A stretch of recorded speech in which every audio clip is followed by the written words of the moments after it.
Dear students, today we shall be talking about the cyclomorphosis. As the name indicates, cyclo, which means cyclic pattern, and morphosis means change in shape. It means changing the shape of the body in a cyclic pattern. But today we shall be talking mostly about the change in the shape of the body of the planktonic organisms in a cyclic pattern, which mostly takes place during different seasons of a year.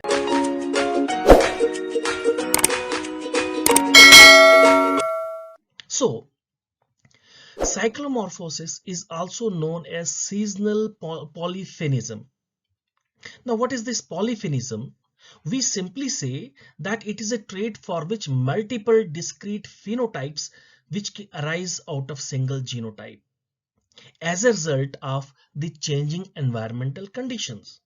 So it means that emergence of the different phenotypes out of a single genotype because of the certain changes in the environmental condition that we call it as the cyclomorphosis. So we also simply know it by the name of the phenotypic plasticity. It means how plastic the organisms are, how much they change their shape according to the environment. And it is the name given to the occurrence of the cyclic or seasonal changes in the phenotype of an organism through successive generations. And it occurs in small aquatic invertebrates that reproduce by parthenogenesis. Now, when I say parthenogenesis, it means that it is a natural form of asexual reproduction without involvement of the fertilization by sperm. That is, embryos are developed without the fertilization or without the inclusion of the sperm in case of animals, whereas it can be apomixis in the case of plants. That is not our domain that we shall be dealing. So it gives rise to several generations annually, and it occurs especially in the case of marine planktonic animals and is thought to be caused by the epigenetic, that is heritable phenotypic changes that do not involve alterations in the DNA sequence. So it is caused by epigenetic effect of the environmental cues on the organism and thereby altering the course of their development. And many a times, if you look at this very picture on your screen, you see that it is a single organism changing its shape in the different seasons of a year. But many a times researchers misunderstand and think that these are different species. No, this is just the cyclic pattern of the changes in the morphology of the organism because of the environment. So that is we shall be dealing today, that is cyclomorphosis, that is seasonal changes in the body of the planktonic organisms. Now, coming on to the point, how this very cyclomorphosis concept came into limelight. Though this very concept began as a mere appreciation of the variations in case of what were seen in the case of the freshwater plankton. However, there were various researchers which generated new and valuable findings on the causes and biological significance of this very phenomena known as the cyclomorphosis. And organisms with elongate spines, such as what you are seeing on your screen, such as elongate spine, that may be the tail, or spines in the case of these very rotifers, that is brachionus or caratella, and which changes annually with forms lacking these exuberances. That is, there are certain forms in the air or the in parts of the season wherein these exuberances are not formed. But during certain seasons, these very exuberances in the form of the spines, in the form of the elongation of the helmet, in the form of the carapace, that is seen. And cyclomorphosis has been reported for some phenotypic algae, rotifers, and crustaceans. And the most bizarre forms are usually found during the warmer part of the year. And many times we see totally different organisms that is different in shape. The same species differs so much in shape that it is not easy for a layman to understand whether it is the same species or a different species. Total body size may increase or decrease or remain the same throughout the cycle. It depends upon the species we study. And this cyclomorphosis, it is a temporal, we call it as a seasonal. It can be cyclic or induced morphological changes that occur in the population primarily as the outcome of the abiotic and the biotic factors. So many times scientists have concluded that this is all because of the adaptation to different environmental conditions, or different temperature situations, or the different temperatures of the water body, or different abiotic factors of the water body. But many times it is induced by the organism itself to avoid certain conditions, such as many zooplankton regularly change their appearance during the course of the year, and that is why we call these changes as the cyclomorphosis, because these morphological changes occur as the seasonal cycles. That is why we call it, they occur in cycles of the season. That is why we call it as the cyclomorphosis. And what we see during the study, that the summer organisms may look totally different from the winter animals and may even be mistaken for different species. And in some cases, such as for the rotifers, the change in the shape may actually involve the replacement of the one species by the another many times. So that is, many times one species is totally replaced by the another species in terms to survive in a particular environmental condition. And in other cases, especially for the planktonic cladocera. So when I talk about the cladocera, I mean to say Daphnia, Bosmina, Cereodaphnia. When I say rotifer, I mean to say Asplankna, Keratella, Brachionus. There are many. And when I say copypod, Cyclops, Mesocyclops are the best example of the copypods. And in other cases, especially for the planktonic cladocerans such as Daphnia, Cereodaphnia, Bosmina, the changes that occur are actually within the single species. So it is in the case of planktonic cladocerans, the changes occur in the single species, such as what changes we see, such as the formation of the helmets by the Daphnia. Now, for example, this is the image showing the Daphnia. What we see, the changes in the helmet size. How helmet size is changing? It is increasing and it is getting triangular. And the formation of the helmets by the Daphnia galatea or Mendote is a typical example in the North America, and that was proven by the Jacobs in 1961.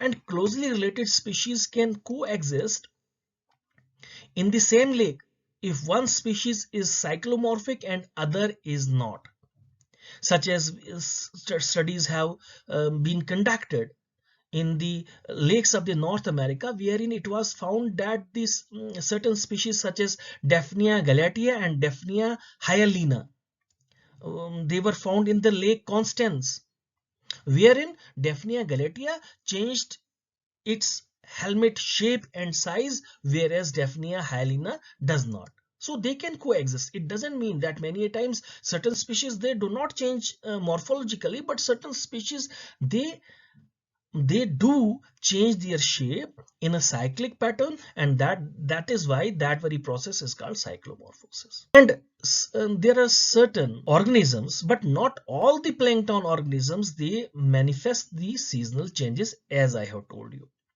that they do not occur in larger number of plankton. So this very cyclomorphosis is not seen in larger number of the plankton, or it is seen in certain plant as well as the animals that are scattered. So it is seen in the case of algae, it is seen in the case of cladocera, it is seen in the case of rotifer, and it is least seen in the case of the copypoda.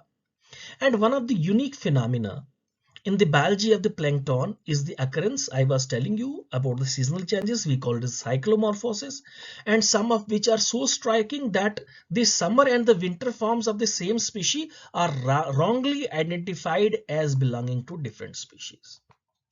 Now let us discuss this very figure. The seasonal changes in the shape of Daphnia retrocurva. So this is here. We do have this very, I have just shown you the shape of the helmet at that time, but this is Daphnia retrocurva. So this is the seasonal changes taking place in the case of Daphnia retrocurva, wherein what we see the increase in the spine, we see increase in the helmet size. And in the case of this very Bosmina, so it is Bosminia corrigoni, what we see, this is the winter form, the smaller one, and this is the summer form. This becomes enlarged. And what we see in the case of rotifers, this very morphology of the rotifer, that is Caratella. This is Caratella. What we see in this very form, this is May, that is summer, and this is the August form. So you can see the different changes in the spines and in the case of the body size. So all these changes are taking place seasonally or because of the environment, and these changes, if taken in a cyclic pattern, we call it as a cyclomorphosis. Now, what are the earlier studies which took place in the case of the cyclomorphosis? Now let us have a little bit of idea. The previous study shows that the term cyclomorphosis was first used by Lauterbahn. So this is the important, that who used the term cyclomorphosis. It was the Lauterbahn in 1904 who described the seasonal polymorphism of the plankton. It was Lauterbahn. So seasonal changes in the morphology of the plankton populations have since been documented in dinoflagellates, rotifers, copypods, and cladocerans. And in some literature, we also find that the studies are done in the laboratory in certain universities, which revealed that polymorphism in certain cladocera and rotifer populations included the production of different phenotypes by same genotypes in a seasonally distinct like environment. So if they change the physiochemical characteristics of the water body in experimentally, it was found that they used to change their phenotypes though they were similar genotypic. And suggestions also advocate that genetic change is an important component of the cyclomorphosis. Now, what is a little bit of conclusion, where we reach to the conclusion? Certain studies have proven that it is an adaptive strategy against potential predators as well. Though there are studies that okay, it is environmentally motivated. It is there are abiotic and the biotic factors which are responsible for the changing the shape of the organism morphologically, or it is in response to the changes in the environmental factors. But it has also been proven that many times these very planktons, they change their shape in order to adapt against the potential predators. That is, it is an adaptive strategy against the potential predators, that is both vertebrates and invertebrates, or as a phenomena that is involved in maintaining and stabilizing the buoyancy of the organisms in the water column. Now, what we have now, where we have reached the conclusion that what is the ecological significance? One ecological significance may be that it is an adaptive strategy against the potential predators, that is both vertebrates and the invertebrates. And secondly, it might be in order to maintain and stabilize the buoyancy of the organism in the water. Many a time these changes are undertaken. And in addition, some researchers highlighted the importance of the abiotic factors like temperature, turbulence, light, for this very morphological variability. So it means that the temperature, turbulence, and the light also play an important role in the cyclomorphosis of the plankton.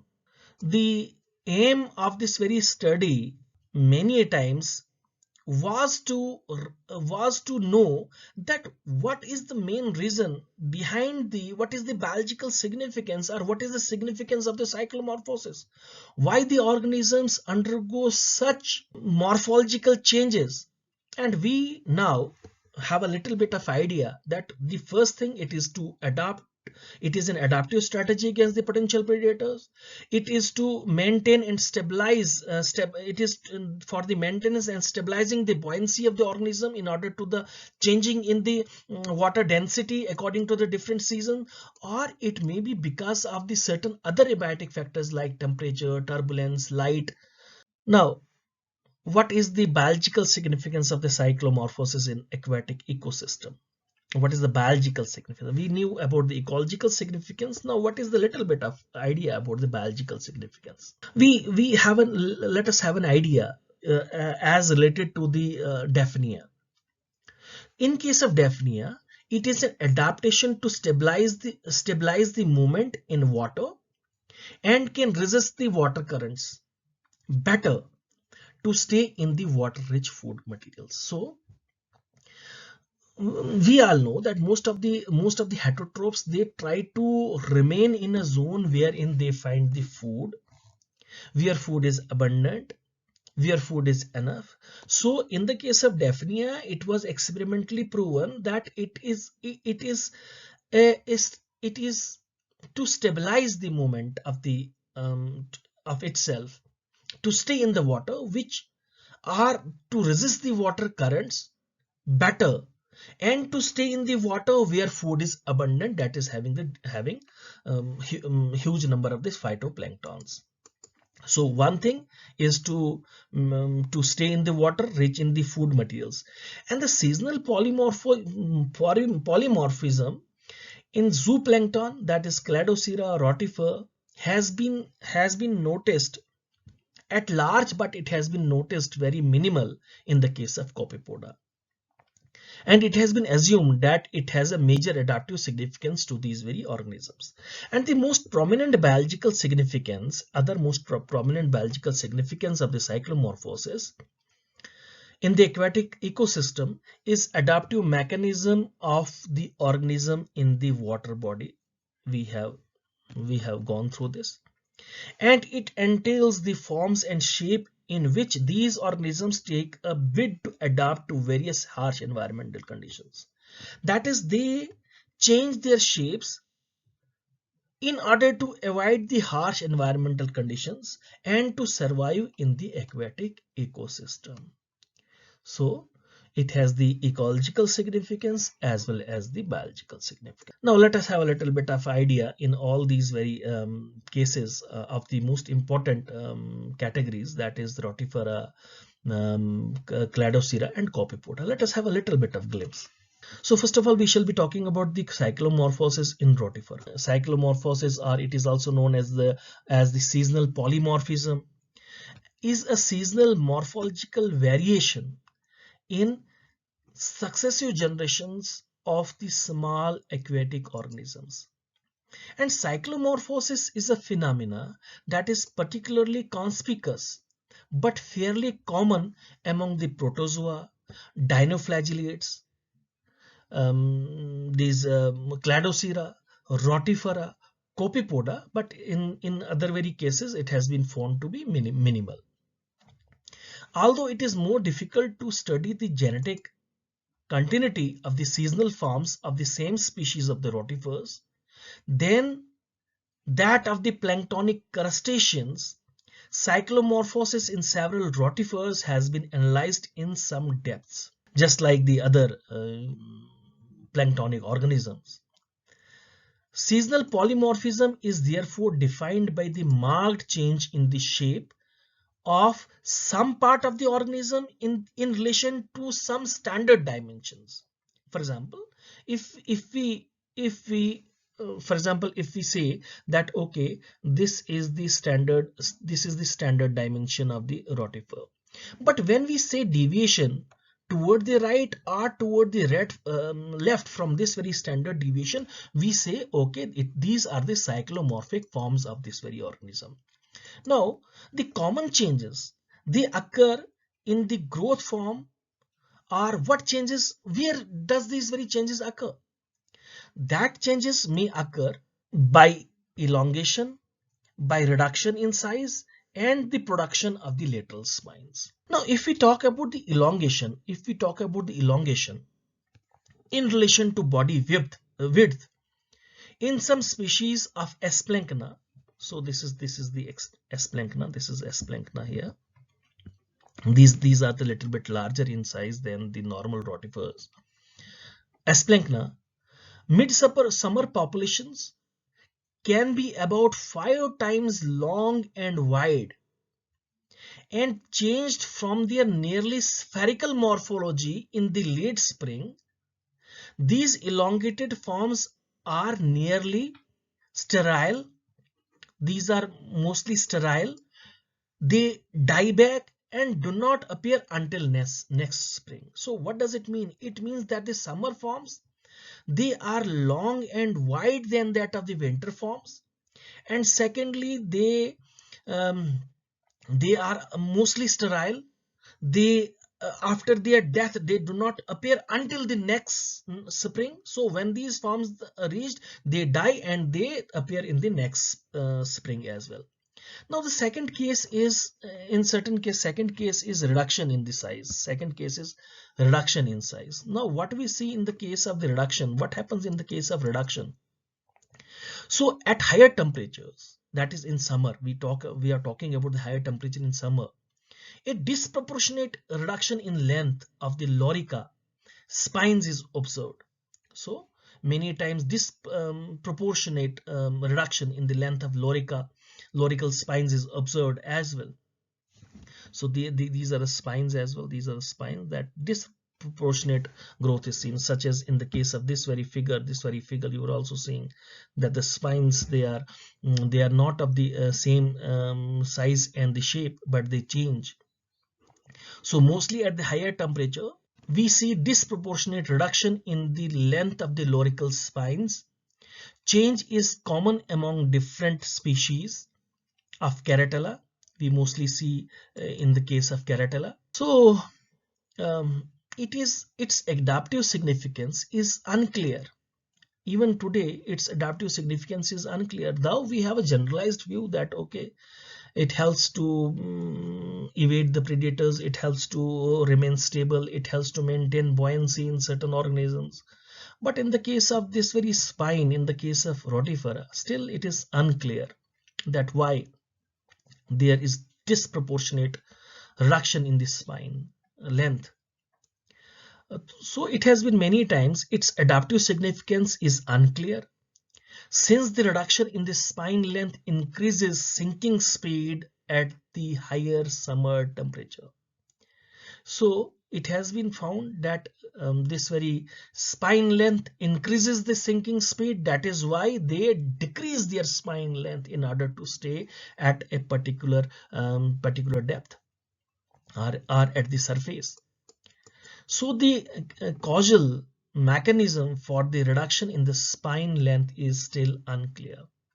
The third, we talk about the production of the lateral spines as well. We do have the production of the lateral spines. We do have in certain cases we do have the spines in the case of the Brachionus calciflorus. So in which the posterior spines they elongate in the presence of its major predator. So it has been many a time seen that these very posterior spines, so it has been found that whenever the predator is present in the water body, they, in response to the predator, they increase their spine so that they can evade as a prey, that the predator is unable to eat them, so they can evade away. And it has also been found there are 2 pairs of the anterior spines and 1 pair of the posterior median spine.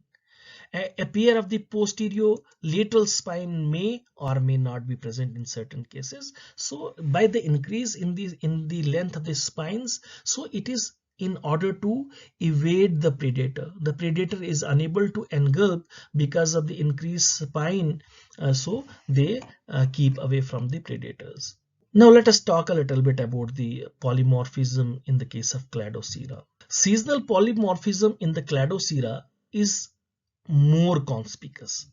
We see it conspicuously in relation to the other planktonic organisms. It is well elaborated and it is morphologically visible clearly. So when there is increase in water temperature, light and food in the spring, the most common seasonal pattern of the variation among the successive generation in a temperate lake is gradual extension of the anterior part of the head to form a crest or helmet.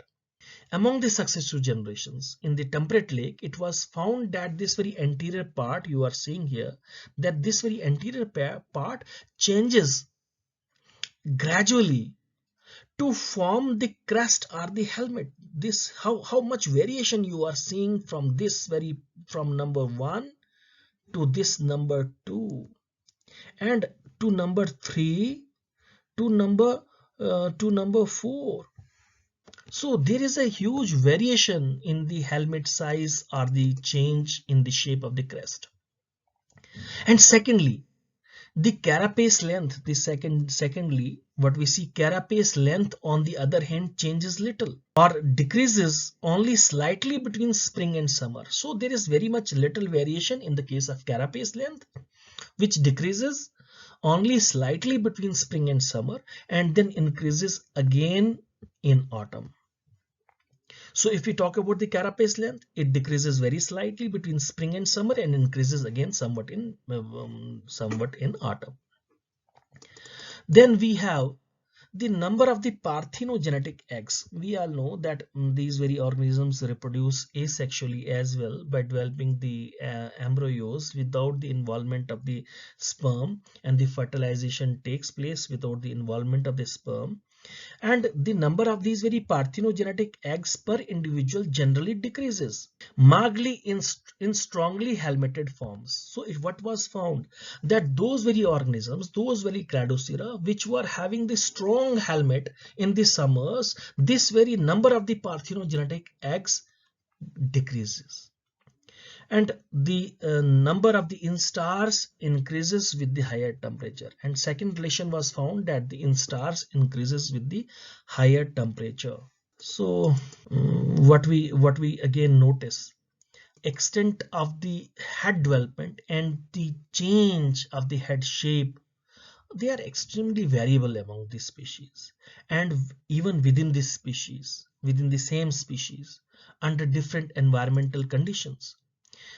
In subtropical and the tropical waters, cyclomorphosis is very weak and does not occur except when there is the large temperature change between the winter and the summer. So if you notice the large temperature change between the winters and the summers, so we can notice the cyclomorphosis. So in the case of subtropical and the tropical waters, this is weak until or unless there are certain water bodies which see huge variation in the winter and the summer temperatures. So an increase in the tail spine many times is observed in the species during summer. So summer species, many times the tail, for example, this is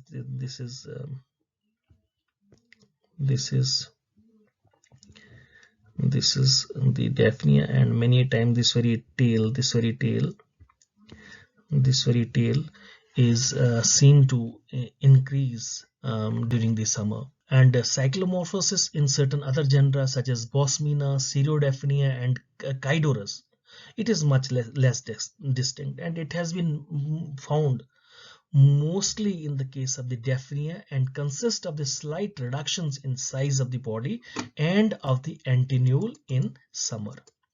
And in the case of Bosmina, certain changes have also been found to occur by means of the formation of the transparent dorsal humps with no increase in length and reduction in the antennule length and the number of the segments in the caudal spine length. So, and many times the number of the sutures may also occur.